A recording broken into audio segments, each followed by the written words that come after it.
दोस्तों, आप सभी लोग भलीभांति इस बात से जरूर परिचित होंगे कि दशरथ अयोध्या के चक्रवर्ती व सूर्यवंशी सम्राट थे।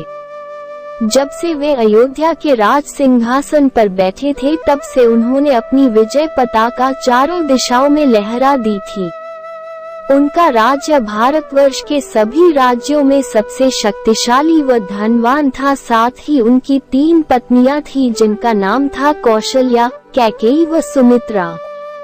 बहुत समय के बाद भी जब राजा दशरथ को कोई पुत्र प्राप्त नहीं हुआ तो वे निराश रहने लगे। अब उन्हें हर समय ये चिंता सताने लगी कि उनके बाद अयोध्या का राज सिंहासन कौन संभालेगा। महर्षि वशिष्ठ अयोध्या के राजगुरु थे, जिनसे राजा अपने राज्य संबंधी व निजी जीवन के लिए परामर्श लिया करते थे। अयोध्या नरेश दशरथ भी उनके पास गए व अपनी चिंता प्रकट की।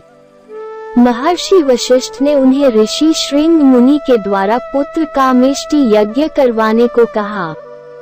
चूंकि दशरथ व कौशल्या के एक पुत्री भी थी, जिसका नाम शांता था। शांता का विवाह ऋषि श्रृंग मुनि के साथ ही हुआ था, इसलिए वे रिश्ते में दशरथ के दामाद लगते थे। ऋषि श्रृंग मुनि ससुर के आग्रह करने व पत्नी के कहने पर यज्ञ करवाने को तैयार हो गए। श्रृंग मुनि जी के द्वारा यज्ञ की सभी तैयारी कर ली गई व दशरथ के द्वारा वो यज्ञ संपन्न करवाया गया। यज्ञ के समाप्त होने के पश्चात उसकी अग्नि में से स्वयं अग्नि देव प्रकट हुए व उनके हाथ में एक पात्र था। उन्होंने वह पात्र राजा दशरथ को दिया व बताया कि इसमें जो खीर है वह वे अपनी 3 रानियों को खिला दे, जिससे उन्हें पुत्रों की प्राप्ति होगी।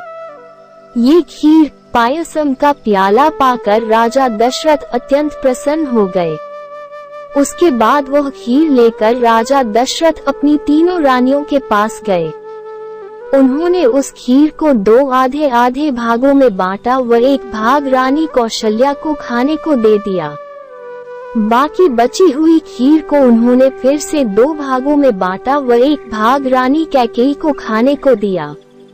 अब बाकी बची खीर को 2 भागों में बांटकर उन्होंने रानी कौशल्या व कैकेयी को अपने हाथों से रानी सुमित्रा को खिलाने को कहा। खीर खाने के फलस्वरूप कुछ ही समय में 3 रानियां गर्भवती हो गई। समय यूं ही बीता व एक दिन 3 रानियों के यहाँ पुत्रों का जन्म हुआ।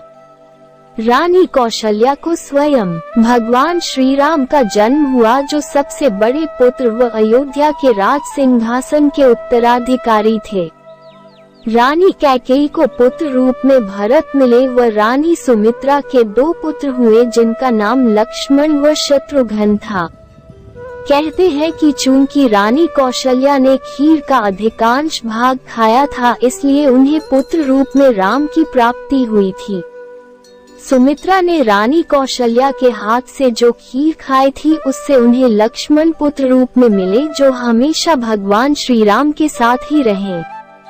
रानी कैकेयी के हाथ से जो सुमित्रा ने खीर खाई थी, उनसे उन्हें शत्रुघ्न मिले, जो भरत के ज्यादा घनिष्ठ थे। दोस्तों, राजा दशरथ द्वारा पुत्र प्राप्ति की यह कथा आपको कैसी लगी है? कृपया कमेंट बॉक्स में कमेंट में जरूर बताइएगा और कमेंट बॉक्स में जय श्री राम लिखना ना भूलिएगा। वीडियो पसंद आई हो तो वीडियो को लाइक और शेयर करना ना भूले, और आप यदि हमारे चैनल पर नए मेहमान हैं तो चैनल को सब्सक्राइब करें और बेल आइकन को दबाना ना भूले। वीडियो को लास्ट देखने के लिए आपको बहुत बहुत धन्यवाद। जय श्री कृष्णा।